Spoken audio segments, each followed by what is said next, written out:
What's going on? This is your man John Fortune, your host of the Frustrated Fan Sports Show. And today, y'all, I need y'all to bear with me. I haven't been feeling well this week, and that's why I'm sounding the way that I sound right now. And at the same time, I wasn't able to put out my preview show. But today, Washington stays on top by beating the New York Giants, sweeping their first sweep of the season in the division, beating them 27-22 in a game where our offense is still showing that it can play, and it can play well. Not only that we don't have an issue with putting up points. Brian Robinson was ruled out of the game early. Chris Rodriguez came in late in the game and played pretty well.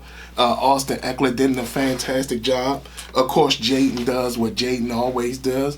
The captain, our captain, Captain McLaurin, sits up there and does what he normally does. He gets 2 touchdowns, key touchdowns in the game, and we basically ran away with this game. Now, the game got close at the end, but it's a game that, it was one of those things where we kind of understood what was happening.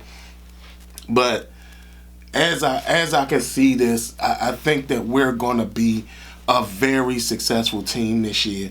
Our next test is a massive one against the Pittsburgh Steelers. This is going to be something that is going to be insane when we face Pittsburgh this next week. What I will say is that there wasn't a lot of things to dislike about this game, other than the fact that when we all sit up there and analyze it from a very analytical standpoint, we desperately need a top corner, because we're asking our safeties to do too much. And what's happening is that there's so many times where we see our safeties and they're trying to double cover. And what's happening is that it's putting them in bad situations.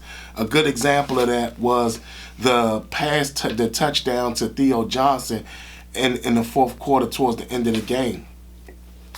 That was one of those situations where they were asking our safeties to do too much, because they were both covering on the outside. So when Theo Johnson came down the middle, they weren't there to stop him. So this is why we need a lockdown corner.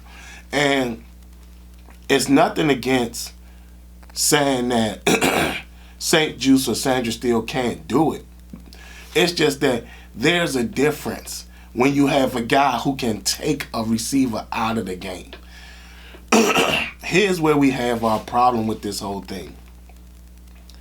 One of our biggest issues that we have with this is that so many teams who have really good players on them, and their record doesn't reflect what they are, they actually feel that there's an opportunity for them to come back and win some stuff.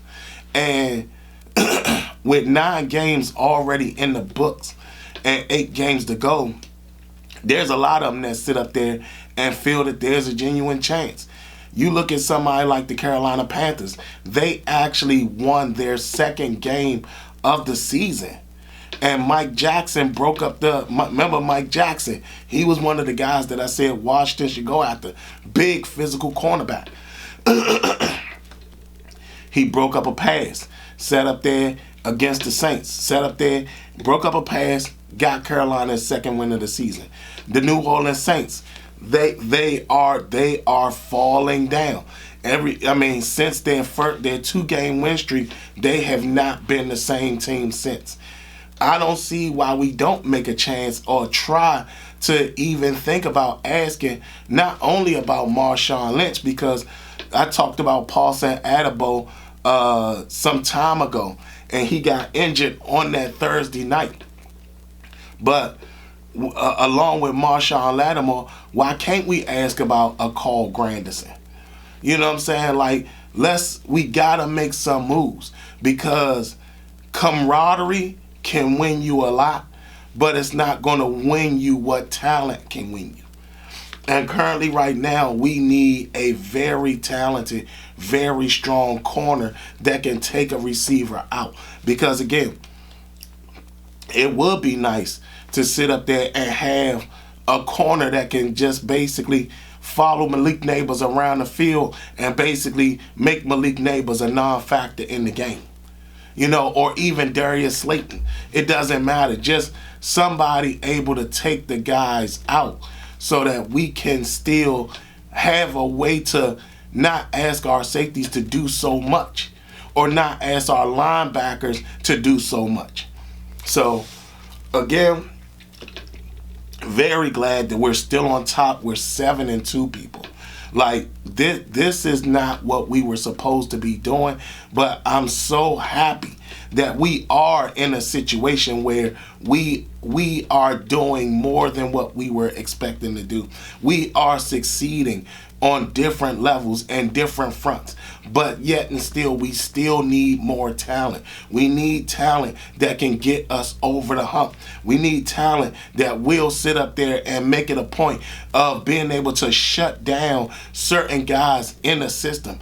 We desperately need that. And like I said, a lot of these teams, somehow, some way, they still feel that they have an opportunity. I mean, you sit up there, you look at the Miami Dolphins.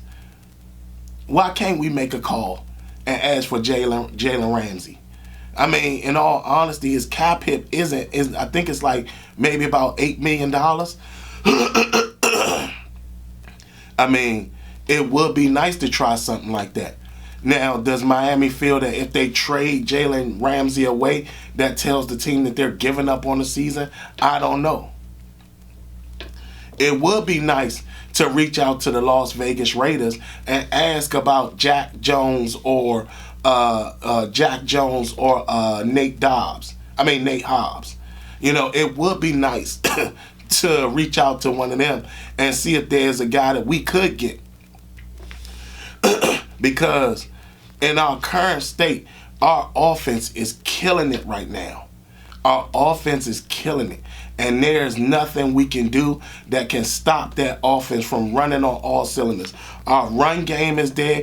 Even when Brian Robinson is out, our run game is still very present in our system. Our passing game is very good. Jaden Daniels is looking very great. You know, like he is doing everything he's supposed to be doing, and that we didn't expect, but we're excited. I told y'all there were key milestones he needed to hit.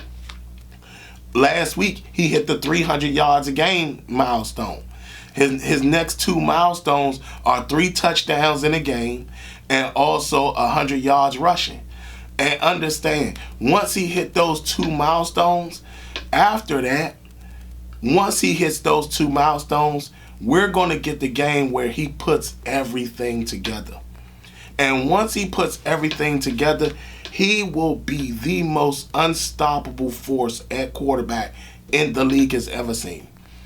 Because he will basically have almost no, he will practically have almost zero flaws in his game. And understand, we're seeing the flaws in his game. The fact that he doesn't pump fake enough.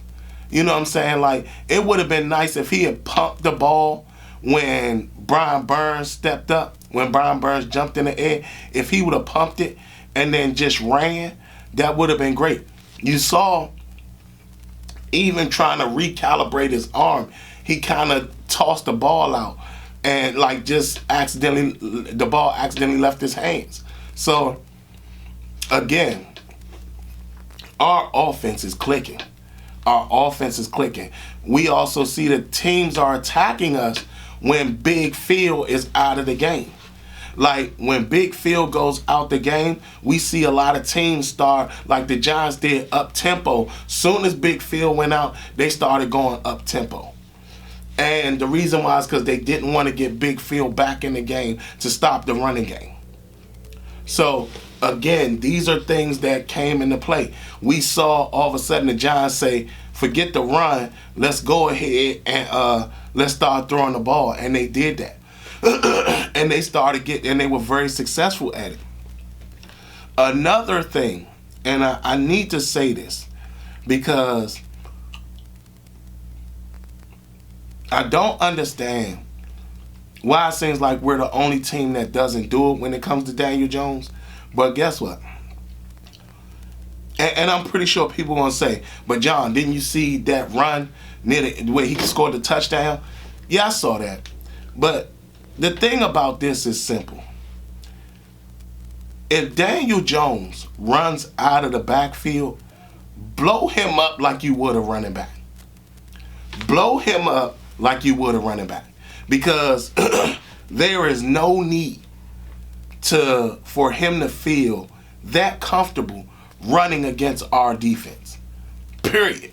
Because there were a couple times where Daniel Jones came running through and you saw some of the linebackers and the safeties back off because they weren't sure if they were going to get a penalty.